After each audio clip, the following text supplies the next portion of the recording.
Resumen de noticias del Sistema Informativo de la Arquidiócesis de México. 1. Homilía del Cardenal Norberto Rivera del domingo, 13 de agosto. 19 Domingo del tiempo ordinario.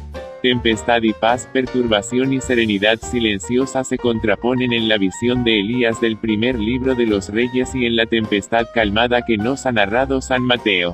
Elías, huyendo de la reina Jezabel que lo persigue sin cuartel, llega a descubrir el verdadero rostro de Dios. En la soledad de la montaña el profeta fogoso busca a Dios en el viento huracanado, en el terremoto, en el fuego, según los esquemas tradicionales y personales, y no lo encuentra, pero supo escuchar el murmullo de una brisa suave y ahí lo encontró. En el Evangelio hemos escuchado el mismo mensaje, lejos de tierra firme, golpeados por las olas, con el viento contrario y llenos de miedo, creyendo ver un fantasma, Jesús sale al encuentro de sus discípulos y les dice, tranquilícense y no teman. Soy yo, y los que estaban en la barca se postraron ante Jesús, diciendo, verdaderamente tú eres el Hijo de Dios. Elías, el profeta de fuego, descubre que Dios no solo está en el viento huracanado que parte montañas y resquebraja rocas, en el terremoto que sepulta ciudades y el fuego que consume sacrificios, también está en el murmullo de la brisa suave, en el silencio, en el árido desierto, y quizá aquí sea más fácil descubrir el verdadero rostro de Dios y el camino de la propia vida, porque en el desierto, en el silencio, en la soledad no hay nada que estorbe para que Dios venga a nuestra vida y poder escuchar sin los ruidos del mundo que distorsionan el diálogo íntimo que necesitamos tener con Él para encontrar el camino de la vida. La manifestación de Cristo en el lago tempestuoso es toda una celebración de nuestra fe, ya que la verdadera fe es como una lámpara, una gran luz en medio de la noche, de la tormenta y de los miedos que nunca faltan en nuestro peregrinar.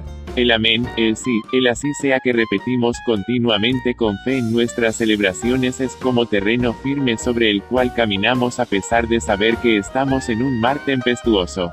Si tenemos nuestros ojos fijos en el Señor, si confiamos en su palabra, podemos caminar firmes en medio de las tempestades, y si llegamos a tener miedo, tengamos la seguridad que Jesús nos tenderá la mano y nos sostendrá.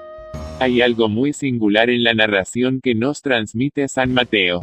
No son los discípulos, los fatigados y sacudidos por el viento, sino, la barca, en una referencia simbólica a la iglesia primitiva perseguida y acosada.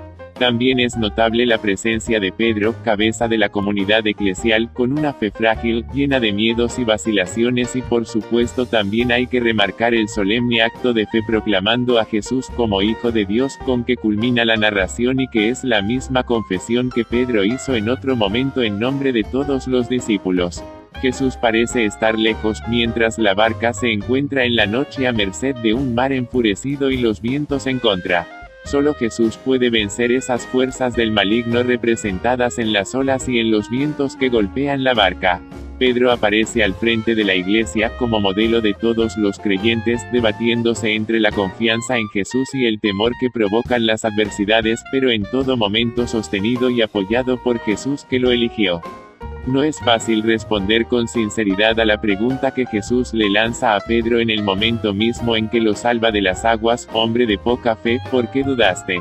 Si somos sinceros, lo primero que tenemos que reconocer es que todos, más o menos, estamos en la misma situación. ¿Qué hacer al constatar en nosotros una fe a veces tan frágil y vacilante? Lo primero es no desesperar ni asustarse al descubrir en nosotros dudas y vacilaciones. La búsqueda de Dios se vive casi siempre entre la seguridad de Dios que se ha revelado y la inseguridad, la oscuridad y la debilidad de nuestra capacidad y condición. A Dios lo buscamos a tientas y no hemos de olvidar que muchas veces la fe genuina solo puede aparecer como duda superada.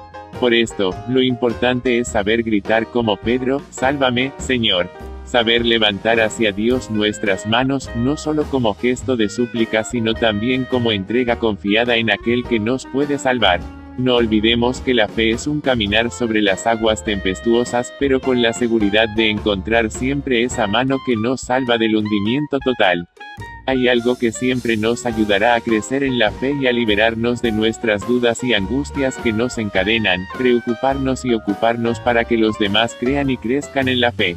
Hay una leyenda en la India que nos cuenta que un viejo elefante estaba condenado a cargar por toda su vida una argolla de acero con que unos cazadores habían marcado su cuerpo. Solo con una dolorosa operación se hubiera podido liberar de esa argolla que tanto lo lastimaba. Un día el viejo elefante encontró a otro animal, pequeño, indefenso y muy débil. Se puso a ayudarlo, a luchar por él, a exponer su vida para protegerlo. En aquel momento la argolla que atormentaba sus carnes se rompió y cayó por tierra. Mucho ayuda a liberarnos de nuestras angustias el preocuparnos y el ocuparnos de los demás. 2. Homilía del Cardenal Norberto Rivera, Arzobispo Primado de México, del martes 15 de agosto. La solemnidad de la Asunción de la Santísima Virgen María. La Iglesia peregrina en la historia se une hoy al cántico de exultación de la Bienaventurada Virgen María, expresa su alegría y alaba a Dios porque la Madre del Señor entra triunfante en la gloria del cielo. En el misterio de su Asunción, aparece el significado pleno y definitivo de las palabras que ella misma pronunció en Ain Karim, respondiendo al saludo de Isabel: ha hecho en mi favor maravillas el poderoso. Lucas 1:49. Gracias a la victoria pascual de Cristo sobre la muerte, la Virgen de Nazaret, unida profundamente al misterio del Hijo de Dios, compartió de modo singular sus efectos salvíficos. Correspondió plenamente con su sí a la voluntad divina, participó íntimamente en la misión de Cristo y fue la primera en entrar después de él en la gloria, en cuerpo y alma, en la integridad de su ser humano. El sí de María es alegría para cuantos estaban en las tinieblas y en la sombra de la muerte. En efecto, a través de ella vino al mundo el Señor de la vida. Los creyentes exultan y la veneran como madre de los hijos redimidos por Cristo. Hoy, en particular, la contemplan como signo de consuelo y de esperanza. Cf. Prefacio, para cada uno de los hombres y para todos los pueblos en camino hacia la patria eterna. Amadísimos hermanos y hermanas, dirijamos nuestra mirada a la Virgen, a quien la liturgia nos hace invocar como aquella que rompe las cadenas de los oprimidos, da la vista a los ciegos, arroja de nosotros todo mal e impetra para nosotros todo bien. Cf. 2 Vísperas, himno. La comunidad eclesial renueva en la solemnidad de hoy el cántico de acción de gracias de María, lo hace como pueblo de Dios, y pide que cada creyente se una al coro de alabanza al Señor. Ya desde los primeros siglos, San Ambrosio exhortaba a esto, que en cada uno el alma de María glorifique al Señor, que en cada uno el espíritu de María exulte a Dios. San Ambrosio. Lucas 2:26. Las palabras del Magnificat son como el testamento espiritual de la Virgen Madre. Por tanto, constituyen con razón la herencia de cuantos, reconociéndose como hijos suyos, deciden acogerla en su casa, como hizo el apóstol San Juan, que la recibió como madre directamente de Jesús, al pie de la cruz. Cf. Juan 19:27. La página del Apocalipsis que se acaba de proclamar, al presentar la gran señal de la mujer vestida de sol, Apocalipsis 12:1, afirma que estaba encinta, y gritaba con los dolores del parto y con el tormento de dar a luz, Apocalipsis 12:2. También María, como hemos escuchado en el Evangelio, cuando va a ayudar a su prima Isabel, lleva en su seno al Salvador, concebido por obra del Espíritu Santo. Ambas figuras de María, la histórica, descrita en el Evangelio, y la bosquejada en el libro del Apocalipsis, simbolizan a la Iglesia. El hecho de que el embarazo y el parto, las acechanzas del dragón y el recién nacido arrebatado y llevado, junto al trono de Dios, Apocalipsis 12:4-5, pertenezcan también a la Iglesia celestial contemplada en visión por el apóstol San Juan, es bastante elocuente y, en la solemnidad de hoy, es motivo de profunda reflexión. Así como Cristo resucitado y ascendido al cielo lleva consigo para siempre, en su cuerpo glorioso y en su corazón misericordioso, las llagas de la muerte redentora, así también su madre lleva en la eternidad, los dolores del parto y el tormento de dar a luz, Apocalipsis 12:2. Y de igual modo que el Hijo, mediante su muerte, no deja de redimir a cuantos son engendrados por Dios como hijos adoptivos, de la misma manera la nueva Eva sigue dando a luz de generación en generación, al hombre nuevo, creado según Dios, en la justicia y santidad de la verdad, Efesios 4:24. Se trata de la maternidad escatológica de la Iglesia, presente y operante en la Virgen. En el actual momento histórico, esta dimensión del misterio de María es más significativa que nunca. La Virgen, elevada a la gloria de Dios en medio de los santos, es signo seguro de esperanza para la Iglesia y para toda la humanidad.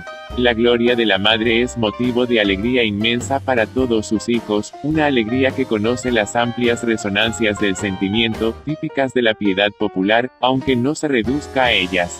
Es, por decirlo así, una alegría teologal, fundada firmemente en el misterio pascual. En este sentido, la Virgen es causa nostrae laetitiae, causa de nuestra alegría. María, elevada al cielo, indica el camino hacia Dios, el camino del cielo, el camino de la vida. Lo muestra a sus hijos bautizados en Cristo y a todos los hombres de buena voluntad. Lo abre, sobre todo, a los humildes y a los pobres predilectos de la misericordia divina.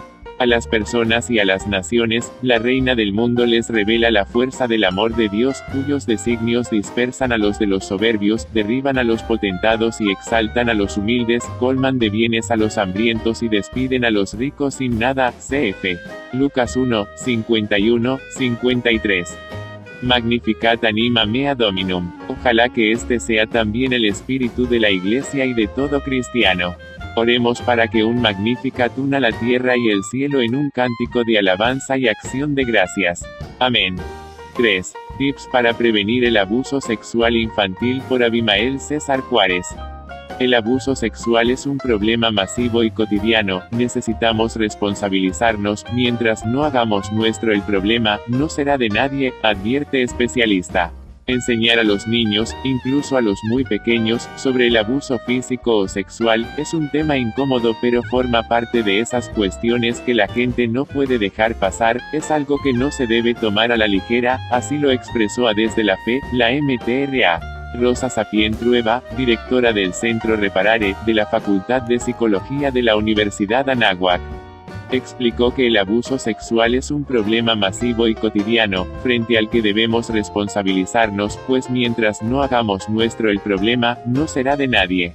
Aseguró que ha pasado el tiempo en que se pensaba que esto era una exageración, y ahora es mucho mejor prevenir que lamentar, pues los niños no pueden defenderse. Sapien Trueba consideró urgente que los niños sean conscientes, desde temprana edad, de que el cuerpo es suyo, entender que les pertenece y que nadie tiene derecho a tocarlo ni para jugar ni para ninguna otra cosa, ni voluntaria ni involuntariamente. Por ejemplo, la cultura latinoamericana acepta los besos y los abrazos, pero sinceramente en estos tiempos es necesario evitar abrazos y besos de desconocidos o poco conocidos. Un niño jamás debe ser obligado a tener contacto físico con quien no quiera. Aconsejó a los padres tener una lista de las personas confiables, porque el niño necesita tener la certeza de en quién puede confiar. Estas personas pueden ser el papá, la mamá, los abuelos, la profesora, el primo, quienes sean. Lo importante para el infante es que los padres le ayuden a identificar a estas personas. En lo que se refiere a las partes íntimas, la psicóloga dijo que es de vital importancia que los menores tengan claro que nadie debe tocarlas. Este mensaje es muy importante y los niños necesitan recibirlo. Nadie puede pedir que yo toque las partes íntimas de alguien y las mías tampoco. También es importante que los niños sepan que absolutamente nadie les debe mostrar fotos de sus partes íntimas. El niño debe estar completamente seguro de que puede contar con personas de su entera confianza si algo malo llega a suceder. De igual forma, aseveró que por ningún motivo debe haber secretos condicionados o incómodos. Los niños tienen que saber que no debe haber secretos con nadie que les pida no contar algo y que los haga sentir mal o incómodos. En el caso de que eso llegara a suceder, se les tiene que enseñar a hablar sobre ese secreto o cualquier otro que los incomode con alguien de su grupo de personas de confianza. También, continuó, deben saber que no tienen que brindar ayuda a ningún adulto desconocido si éste se los pide, y esto debe ser una regla de oro. Agregó que los papás tienen que dejarles claro que no deben ayudar a nadie que no conozcan, ya sea en la escuela, en el parque, e incluso en la casa. Con eso en mente, si alguien los aborda de esa forma, jamás le harán caso. Advirtió que cuando los niños no están bien informados quedan expuestos a sufrir cualquier tipo de abuso sexual, directo o sobre las ropas. Y es que, sin saberlo, el niño puede estar permitiendo que una persona abuse de él. Para finalizar, la MTRA Rosa Sapien Trueba dijo que la terapia narrativa es la práctica más usual para prevenir al niño, pero también para atender los casos de abuso. Asimismo, subrayó que el abuso sexual es una nueva lepra en la sociedad. 4. Escuela para Padres, y Albino, vino. Por José Rodrigo Escorza Echevers. Los niños ahora son más inteligentes y conscientes de lo que sucede a su alrededor. Mucho más de lo que imaginamos. Anteriormente platicábamos acerca de lo que son las palabras y la riqueza del vocabulario de nuestro idioma, y la necesidad de conocer y comprender el significado de las mismas antes de usarlas. Ahora bien, esa necesidad debe ser imperiosa para nuestros pequeños porque ellos son parte de la población vulnerable ante estos cambios semánticos con fines políticos. Hace años, muchos años, salió una película llamada La Vita è Bella, una producción maravillosa, de la cual solo me quiero detener en un hecho: no quiero bañarme. Si viste la película sabrás que no está hablando de un baño calientito en una tina o bajo la regadera, sino de un baño más terrible en el que salía un gas y todos terminaban muertos. ¿A qué viene este recordatorio de una matanza innecesaria e inhumana?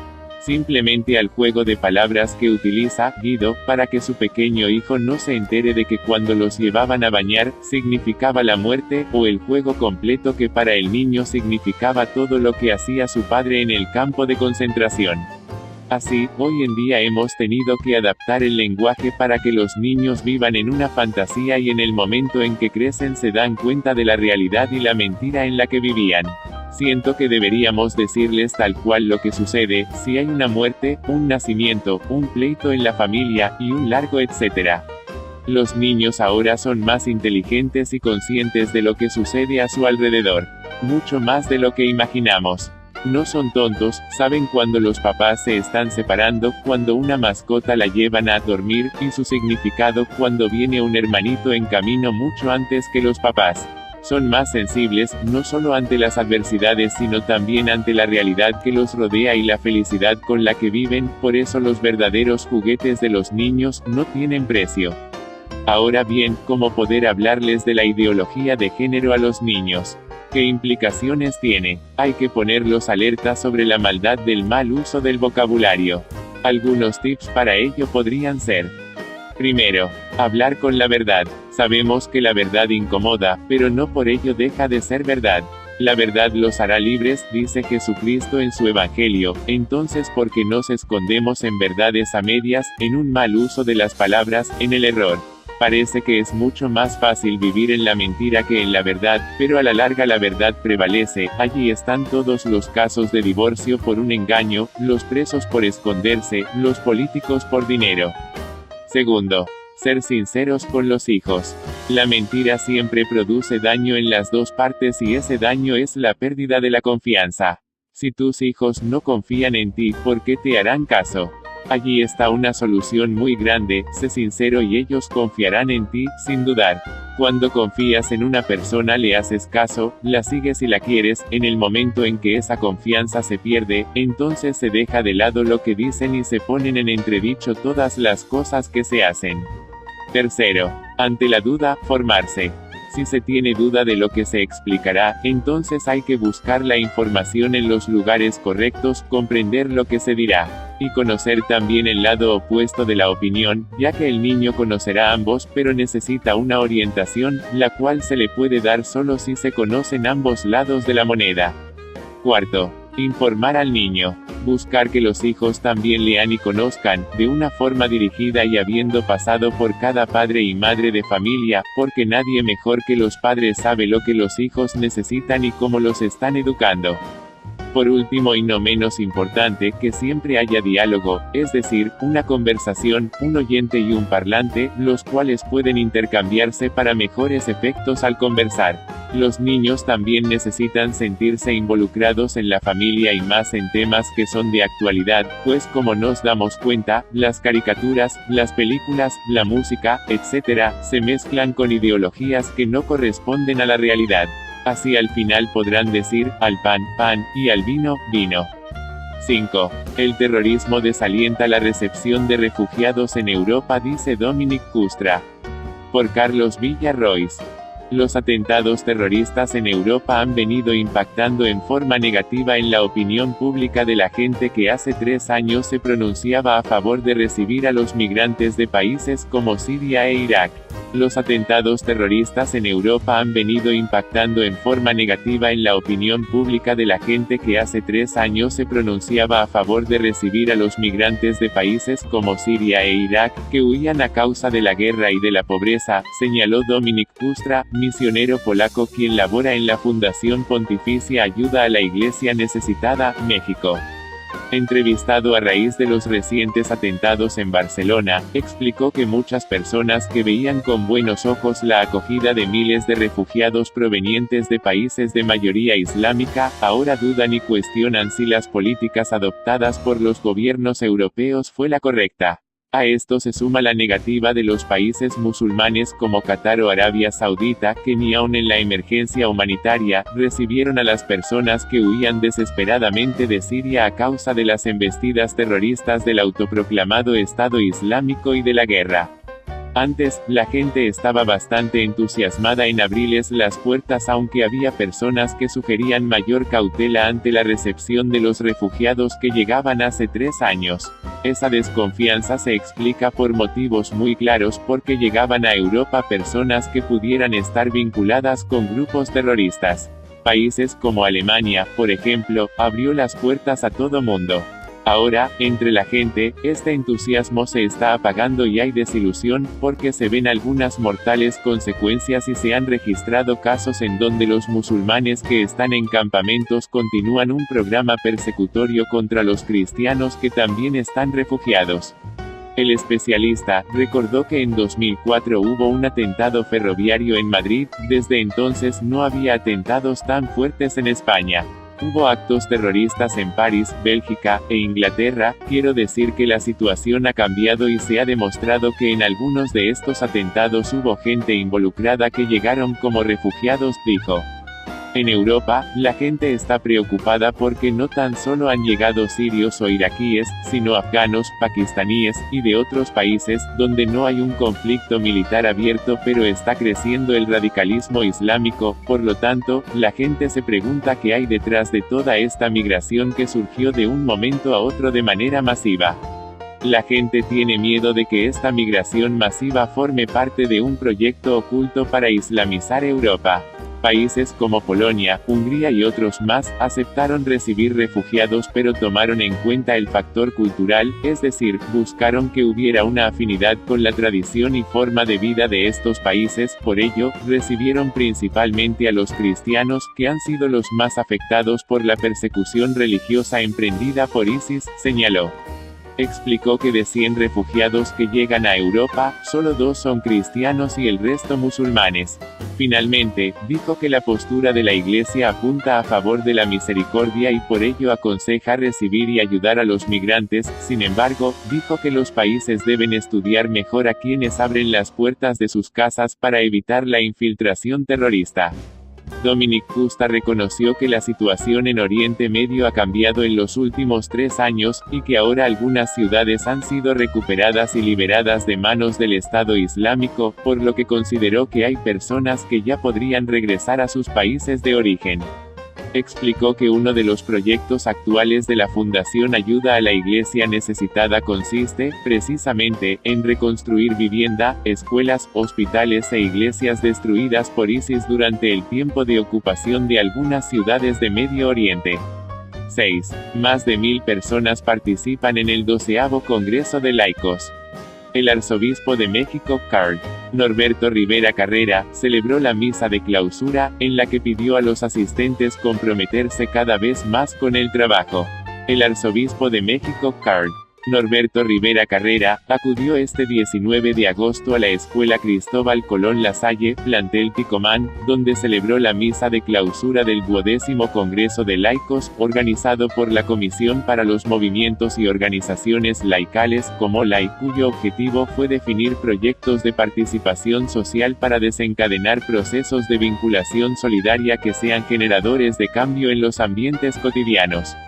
Bajo el lema, Desde nuestra fe, proponer una ciudad más solidaria, el 12º Congreso de Laicos contó con la participación de más de 1000 personas integradas en grupos de trabajo, en los que se tocaron temas trascendentales para la labor dentro y fuera de la Iglesia, como el rol de la mujer en la sociedad, prevención del abuso sexual, promoción de valores para el bien común, catequesis para personas con discapacidad intelectual y sus familias, matrimonios en crisis, ayuda a personas que han alcanzado su libertad, apoyo a migrantes, caridad en acción, y atención especial a personas con atracción al mismo sexo, entre otros. Durante la misa, el Card. Norberto Rivera Carrera llamó a los laicos a comprometerse cada vez más con el trabajo y dar seguimiento a las acciones acordadas. Asimismo, pidió a los integrantes de la Comolai contemplar para el envío a un grupo de diáconos de los casi 200 que han sido ordenados en la arquidiócesis, toda vez que estos tienen, entre sus encomiendas, la de organizar la caridad entre las comunidades. La Comolai fue creada en 1997 por el Card. Rivera Carrera como un organismo de acompañamiento eclesial, y su objetivo es colaborar con él y con los obispos auxiliares de 8 vicarías episcopales en la misión de la Iglesia, a través de los laicos comprometidos, cuyos destinatarios son los alejados, los pobres, los jóvenes, los enfermos, las familias, los ancianos y los discapacitados, entre otros sectores de la sociedad. 7. La importancia de orar con agradecimiento. El fundador de los Scots, Padre Jack Sabin, hacía siempre una oración atribuida a San Ignacio de Loyola que inspiró a muchos a crear oraciones específicas para las distintas actividades escultistas. Es frecuente que, ante problemas de consideración, las personas creyentes, y también muchos no creyentes, invoquemos la ayuda divina con expresiones espontáneas como, Dios mío, Cristo Jesús, Virgencita linda. Otras veces, ante situaciones de la vida cotidiana que no representan emergencias, con más calma hacemos a Dios nuestras peticiones en algún momento del día en que nos acordamos que solos no podremos con tantos quehaceres. Por otra parte, quienes acostumbramos orar, es común que llevemos una lista mental de lo que le expondremos a Dios esperando que lo tenga en cuenta y nos auxilie. Sin embargo, en lo que respecta al agradecimiento al Señor, usualmente le dedicamos menos tiempo, acaso unos segundos. Algunos incluso lo hacemos en un gracias por todo, cuando esta debería ser la parte importante, según explica a Desde la Fe Salvador Mendiola Martínez, dirigente de Juventud Escultista de México. Cuenta que cuando era niño, él y sus 9 hermanos se hincaban alrededor de la cama de sus padres para orar. Al inicio, su padre dirigía una oración en la que primero agradecía a Dios por alguna o varias cosas, con un preámbulo en que decía, muchas gracias te doy, mi gran Señor, porque por tu infinita bondad y misericordia nos has permitido, y enseguida mencionaba todas las bendiciones recibidas en familia.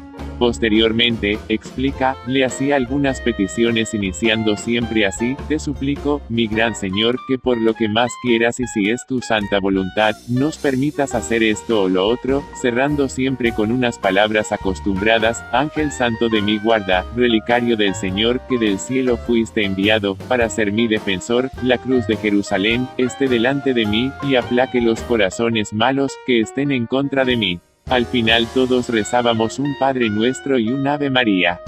Asegura que ese modo de orar con agradecimiento de su padre, fue clave para que la familia siempre estuviera unida, al igual que la costumbre de su madre de contarles por las noches un cuento y de cantarles para arrullarlos.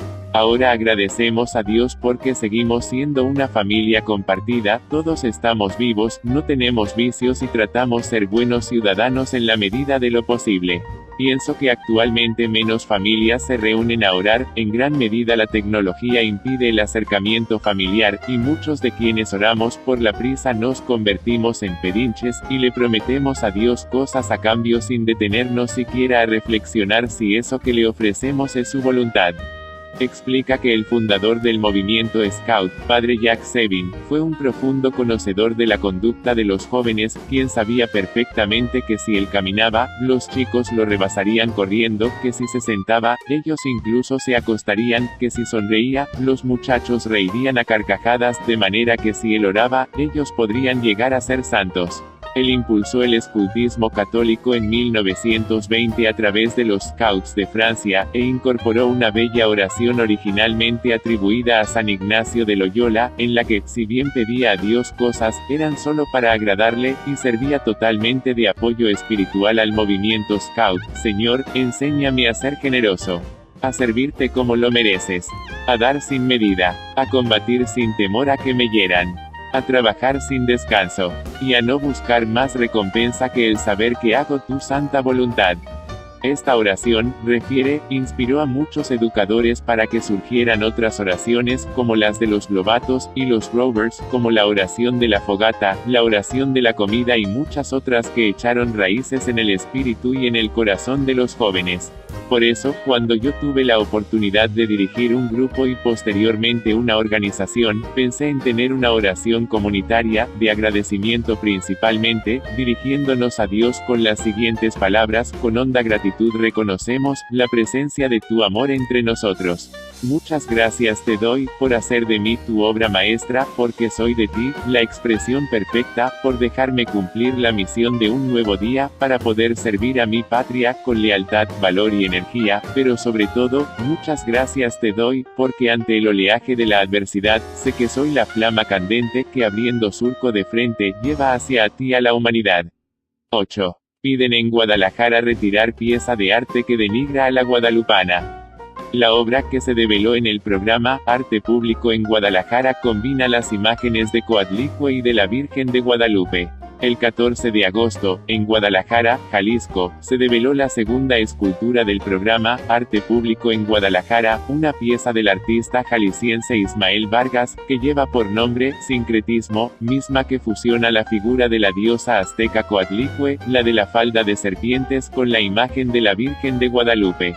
Dicha develación derivó en una mala sorpresa para los católicos tapatíos, quienes consideraron una ofensa inaceptable que, en nombre del arte, se profane la imagen de Nuestra Señora de Guadalupe, y se desdibuje el mensaje que dio origen a una nueva cultura mestiza, como lo es el pueblo mexicano. Tras la ola de críticas, el presidente municipal de Guadalajara, Enrique Alfaro Ramírez, desestimó los argumentos y defendió la permanencia de la pieza, ubicada en el barrio de El Refugio, por lo que un grupo de ciudadanos se organizó para iniciar una campaña en la plataforma digital Citizengo, en la que buscan reunir 20,000 firmas de apoyo a fin de mostrar al gobernador su desacuerdo con la colocación de dicha obra, que mide más de 9 metros de altura y cuyo costo fue de 5,2 millones de pesos. A través de una videograbación que circula en internet, se puntualizan 7 razones por las que Enrique Alfaro, en su calidad de presidente municipal de la entidad, debe ordenar el retiro de dicha pieza. Por el valor religioso. La Virgen de Guadalupe no es un símbolo nacional, que así se le considere por el porcentaje de católicos en México es distinto. Es una imagen religiosa en la que podemos creer por un derecho que garantiza la Constitución mexicana, el derecho a la libertad de creencia religiosa, y que usted, señor Alfaro, tiene la obligación de respetar, por lo que no se puede hacer ese uso tan libre e irrespetuoso de Nuestra Virgen de Guadalupe. ¿Por quién es? La Virgen de Guadalupe es para los católicos, nada más y nada menos que nuestra madre. Imagine usted que, en aras de la libertad de expresión y el arte, tomamos la figura de su mamá y la representamos de alguna forma artística, según nuestros conceptos de arte, pero al final, cuando usted la ve, le parece denigrante. En primer lugar, ¿quiénes somos nosotros para tomar tan libremente la figura de su mamá? Y en segundo, si después de nuestro atrevimiento, vemos que le incomoda, no nos quedaría más que quitarla de la vista. Imagine ahora la indignación de ver representada así a nuestra Madre, la Virgen de Guadalupe, a quien veneramos y respetamos, incluso más que a nuestras progenitoras biológicas. El concepto sincretismo se entiende por aquellas uniones que no guardan en sí coherencia sustancial, y en efecto y tristemente, así es. Por un lado, vemos a la diosa mexica Coatlicue, diosa de la muerte, y por otro, a la Santísima Virgen María, la Madre del verdadero Dios por quien se vive. Es blasfemo. ¿Cómo es posible unirlas como si estuvieran al mismo nivel? Y por si fuera poco, usted habla en su publicación, en Facebook, de una obra que confronta y armoniza. ¿Cuándo podría ser armónica la vida y la muerte? ¿Qué tal si tomamos la imagen de usted y la fusionamos con la del gobernador Aristóteles Sandoval, su enemigo político, y le llamamos a esa fusión, armónica? Naturalmente le ofendería, y a él también, pues los dos ostentan estar en diferentes niveles políticos y humanos. Sería una irreverencia total. ¿Cuánto más puede ser comparar a nuestra madre con una diosa de la cultura azteca? Por el arte. Nadie duda del talento artístico del maestro Ismael Vargas, pero en religión el arte debe ser delicadamente estético, para, de forma respetuosa, y sobre todo digna, representar algún valor religioso. No se tiene que ser teólogo ni católico para saber que cuando se habla de religión, el arte debe ser así, respetuoso. Cualquier creyente de cualquier religión estaría sumamente ofendido de ver a sus figuras sagradas representadas tan indignamente. No aporta al turismo. Algunos de sus seguidores, Enrique Alfaro, protegen su imagen justificándolo con que la obra abona a la imagen de la ciudad y al turismo. Pero ninguna de las dos imágenes son elementos turísticos de la ciudad. Teniendo el agave, el monumento de la Minerva, el tequila, el mariachi, el jarabe o el charro tapatío, ¿acaso le faltan figuras turísticas a la ciudad como para que el autor no pudiera valerse de otros elementos? Por el gasto. Gastar más de 5 millones de pesos en eso, con tantas necesidades que tiene la ciudad, si el presupuesto salió de arte y cultura, habría habido 1000 formas inteligentes de aprovechar ese recurso. No es un recurso que sacó usted de su bolsa, es el dinero de todos los tapatíos, que en su mayoría somos católicos.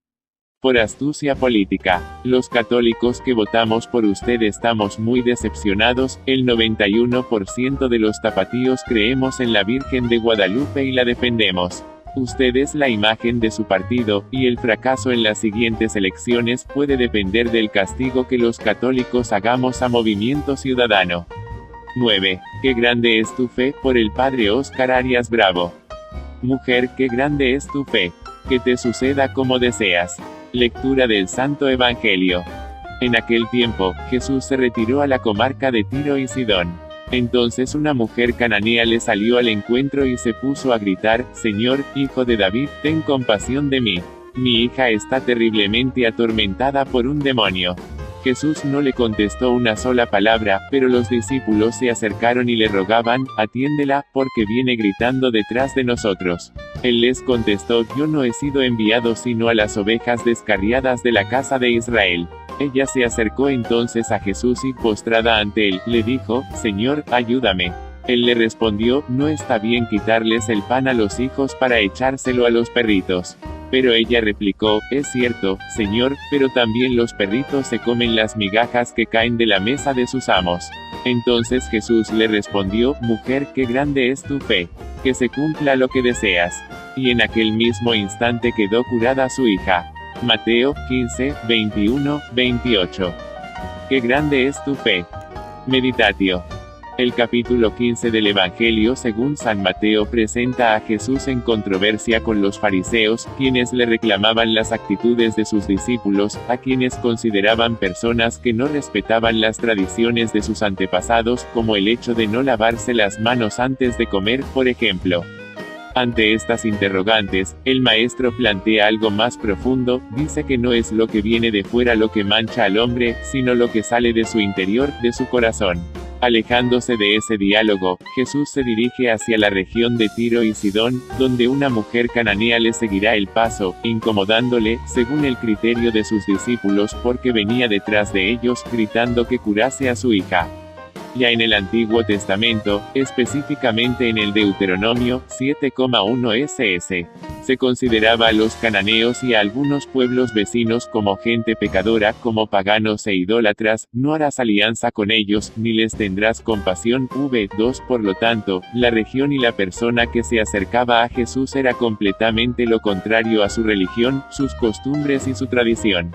Y será precisamente ella, una mujer pagana, de origen y hábitos tan diversos a los judíos, el ejemplo que usará San Mateo para admirarse de una fe tan grande y firme como la de aquella que tenía raíces idólatras. Mujer, qué grande es tu fe.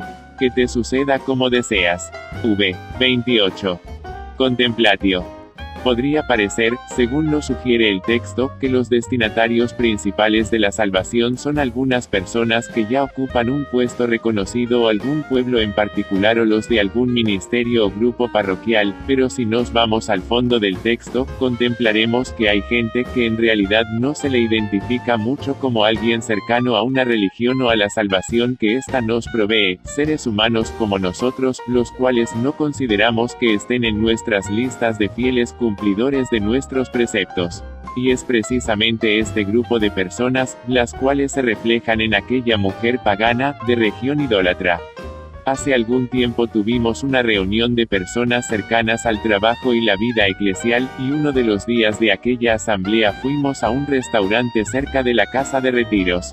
Al calor de la alegría que esa convivencia nos daba, algunos en la mesa comenzaron a bromear con el mesero que nos atendía, y las bromas se empezaron a tornar irrespetuosas y de doble sentido. Si a eso le agregamos que algunos ya tenían una copa encima, realmente me pregunté, ¿qué no se supone que nosotros deberíamos dar ejemplo de fe y comportamiento? ¿Cómo es posible que un trabajador de aquel lugar nos diera ejemplo de discreción, de fe y de educación a nosotros que estamos más cerca de la estructura eclesial?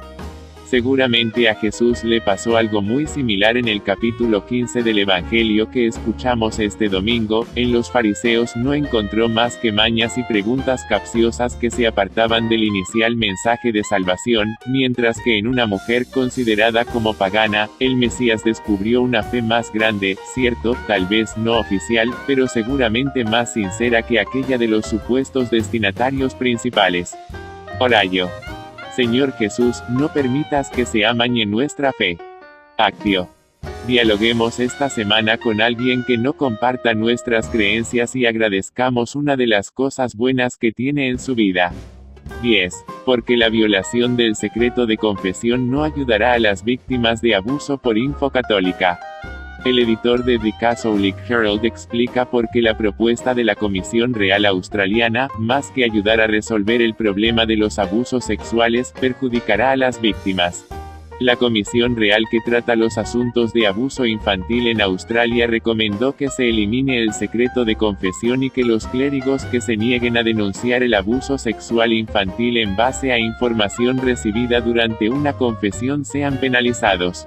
De esta manera, la Comisión pretende, en caso de convertirse su recomendación en ley, que la falta de denuncia de abuso sexual infantil cuyo conocimiento se obtuvo confidencialmente bajo protección por el secreto de confesión sea un delito penal, extendiéndose a la ley a todas las confesiones religiosas. El razonamiento de la Comisión. El razonamiento de la Comisión es el siguiente: conocemos la evidencia de que varios casos en los que la revelación de delitos de abuso sexual infantil fue hecha en una confesión religiosa, tanto por parte de las víctimas como por parte de los perpetradores, dijo el informe. Estamos satisfechos de que la confesión sea un espacio en donde los niños católicos puedan revelar que han sufrido abuso sexual y en el cual el clero haya revelado su comportamiento abusivo para poder lidiar con su propia culpa. El problema. Lo anterior es factualmente cierto. Los niños mencionan que han sido abusados en la confesión, y los abusadores confiesan este pecado. Pero un sacerdote que se entera de esto bajo secreto de confesión debe ser obligado a denunciarlo, y en caso contrario debe ser considerado un delito. Si el clero se viese obligado a informar lo que se les dicen en confesión a la policía, sin el consentimiento del penitente, entonces una cosa será segura: nadie volvería a querer confesar esos pecados en particular. Las reglas de la confesión existen por una muy buena razón: hacer más fáciles las cosas al penitente. Puedes confesarse sabiendo que todo lo que reveles nunca se le dirá a nadie. Una vez que esa garantía absoluta haya desaparecido, el penitente no tendría ninguna garantía real de confidencialidad, y sería, naturalmente, mucho más reservado a la hora de confesar sus pecados. Pero, ¿qué debe hacer un sacerdote si alguien, ya sea una víctima o un perpetrador, menciona asuntos de abuso en el confesionario? Todos los sacerdotes deben exhortar a los perpetradores a entregarse a la policía y a buscar ayuda profesional. Todos los sacerdotes deben exhortar a las víctimas a hablar con alguien fuera del confesionario, y buscar la ayuda de la autoridad competente. Pero si se niegan a hacerlo, aunque no podamos entender por qué eligen hacerlo, entonces el sacerdote tiene que respetar esa decisión. Problemas adicionales. Otra cosa que debemos recordar es que alguien también podría utilizar el confesionario para fabricar pruebas contra alguien más fuera del confesionario. Pueden negarse a hablar con alguien en autoridad o alguien de una agencia de ayuda, pero puede hacerlo en el futuro. Se necesita tiempo para reunir el valor necesario para hacer esto. El intento de obligar a los sacerdotes a violar el secreto de confesión puede hacer mucho daño, y hacer que la persona se cierre completamente, y esto afectará tanto para las víctimas como a los perpetradores. El secreto de confesión ha sido durante mucho tiempo una piedra de tropiezo para muchos. Los gobiernos totalitarios lo detestan, ya que es un espacio completamente privado donde el Estado no puede entrar. Es ampliamente conocido que muchos gobiernos comunistas intentaban espiar los confesionarios. El gobierno australiano está lejos de ser totalitario, pero también debe respetar este espacio privado en el que la gente pueda hablar y saber que lo que diga no será revelado. Y en cuanto al confesionario, lo mismo ocurre con otros espacios privados. El derecho humano a la privacidad y la idea de relaciones confidenciales no deben considerarse como una forma de encubrir el abuso. Solo en estos espacios respetados podemos descubrir la verdad sobre nosotros mismos, y eso es vital. También es vital para la salud de la sociedad que los espacios privados y públicos se mantengan separados. El abuso, después de todo, especialmente el abuso sexual, surge cuando la privacidad no se respeta. Es comprensible lo que la Comisión Real Australiana desea hacer, pero violar el sello de confesión no es la manera de hacerlo. Por cierto, la protección del secreto de confesión es una cosa por la que todos los sacerdotes que conozco están dispuestos a ir a la cárcel. Esperemos que no lleguemos a eso. Por otra parte, como en cualquier parte del mundo, las cortes podrían probar que un sacerdote no divulgó algo que él escuchó en sagrada confesión. Solo se contaría con la palabra del penitente, porque el sacerdote nunca hablaría de ello, ni siquiera confirmaría o negaría que esa persona se acercó a él en el confesionario. 11. La Iglesia Española ante el atentado de Barcelona dice que nunca más se repita, por Vida Nueva Digital. El secretario general de la Conferencia Episcopal expresa su condena y ofrece su solidaridad con las víctimas. Eran las 4:30 de la tarde cuando una furgoneta blanca arrollaba a decenas de personas en las Ramblas de Barcelona. El miedo y la confusión se apoderaba del centro de la capital catalana ante un atropello masivo. Al menos 13 personas han muerto y varias decenas han resultado heridas en lo que las autoridades ya califican como atentado terrorista. Ante este hecho luctuoso y execrable, la Conferencia Episcopal Española quiere en primer lugar mostrar su cercanía y oración a todas las víctimas y sus familias. Con estas palabras, los obispos españoles han querido ofrecer su solidaridad ante el ataque terrorista. En esta misma línea, los obispos manifiestan su apoyo a toda la sociedad que es atacada con estas acciones, en esta ocasión los ciudadanos de Barcelona, y a las fuerzas de seguridad. A través de un comunicado, el episcopado español rechaza toda violencia, condenamos cada muestra de terrorismo, una práctica intrínsecamente perversa, del todo incompatible con una visión moral de la vida, justa y razonable. No solo vulnera gravemente el derecho a la vida y a la libertad, sino que es muestra de la más dura intolerancia y totalitarismo. A partir de ahí, los obispos de nuestro país piden a todos los creyentes que eleven sus oraciones para pedir a Dios que conceda el descanso eterno a las personas fallecidas, restablezca la salud del resto las víctimas, consuelo a los familiares, llene de paz los corazones de las personas de buena voluntad y nunca más se repitan estas acciones despreciables. Ciudadanía herida. Pedimos a Dios que esto acabe, que la paz y la convivencia justa entre nosotros sea una realidad sin que esté al vaivén de estos atentados que nos hieren profundamente y nos hieren a todos en nuestra ciudadanía y en nuestra realidad más profunda, señaló también en declaraciones a los medios el secretario general de la Conferencia Episcopal, José María Gil Tamayo.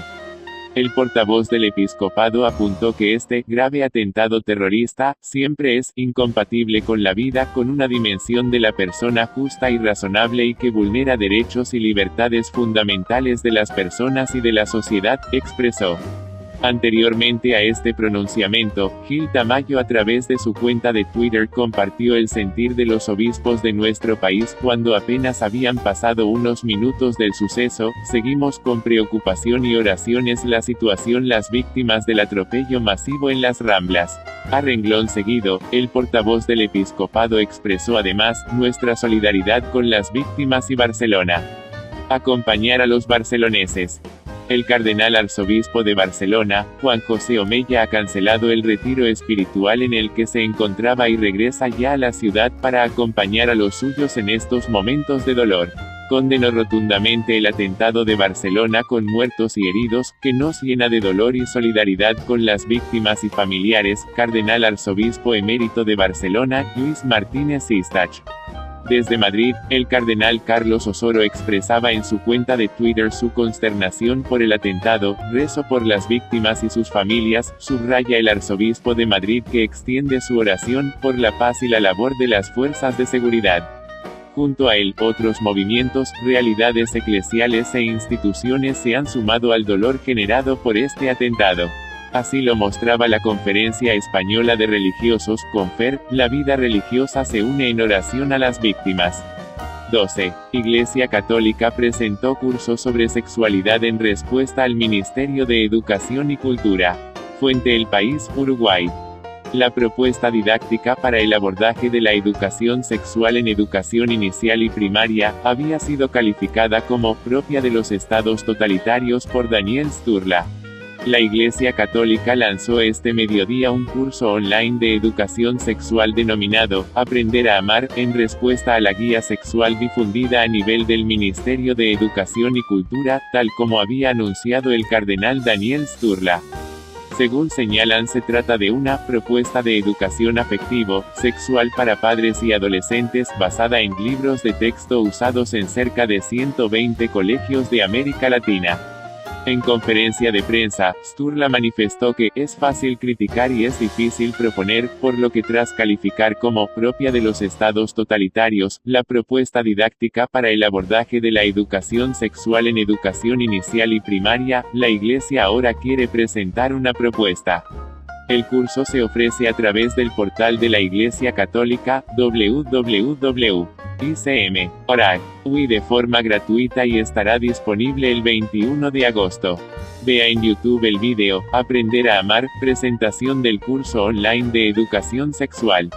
En la presentación estuvieron presentes la directora nacional de Educación, Rosita Ángelo, autoridades de primaria, el senador del Partido Independiente Pablo Mieres y el militante del Partido Demócrata Cristiano, FA, Álvaro Vázquez.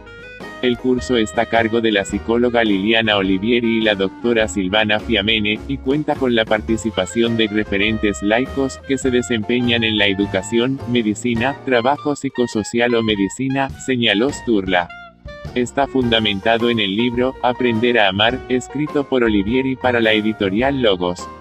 Tendrá 4 módulos: ¿Quién soy?, inteligentes y libres, enfocado en la antropología; Mi cuerpo, iguales y distintos, dedicado a la anatomía y fisiología; ¿Cómo soy?, fuertes y felices, dedicado al desarrollo psicoafectivo y la formación en valores; y Mi mundo, capaces de amar, sobre sociología, derecho y comunicación. 13. La revista Salterray dedica su último número a analizar el abuso sexual en la infancia por religión digital. La forma de maltrato más silenciada, insidiosa y dañina de todas las que existen. La revista Salterray dedica su último número de julio y agosto a reflexionar desde diversas perspectivas sobre la forma de maltrato más silenciada, insidiosa y dañina de todas las que existen y aquella contra la que es más difícil defenderse y obtener ayuda eficaz: los abusos sexuales a menores. La revista analiza estadísticas, consecuencias personales, legislación y acompañamiento como contribución a la lucha contra este cáncer y a la restauración de la dignidad de sus víctimas. No solo apunta su mirada a aquellos que se cometen en el seno de la Iglesia, sino a todos.